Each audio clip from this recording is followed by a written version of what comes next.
Chicken আর এইটা দেওয়া যাক। চলে আসো নিচে বসো। যেটুকু খাবি এইখানে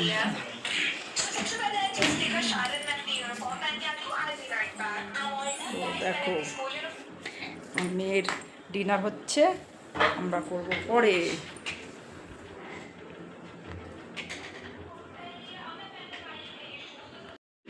মেয়ের তো খাওয়া হয়ে গেছে দেখালাম, আমিও খেতে বসে গেছি। এই দেখো কাঁচা ছোলা ভেজানো আর ইলিশ মাছের ঝোলটা নিয়ে দুপুরের সেইটা নিয়েই খেতে বসে গেছি।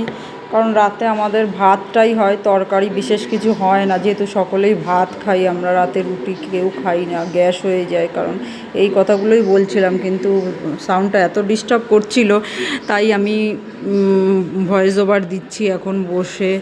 তো এই বলছিলাম তোমাদেরকে যে মা অন্য ঘরে খেতে বসেছে, মেয়ের বাবা অন্য ঘরে খেতে বসছে, আর আমিও খেতে বসে যাচ্ছি, এটাই বলছিলাম। তারপরে দেখো কি হচ্ছে আমাদের।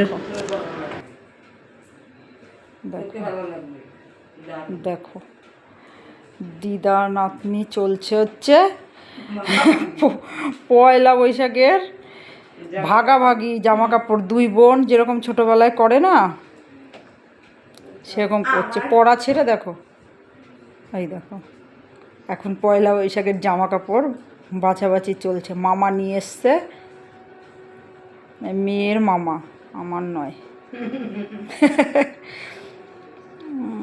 দেখছো পয়লা বৈশাখ এদেরই হয়েছে শুধু।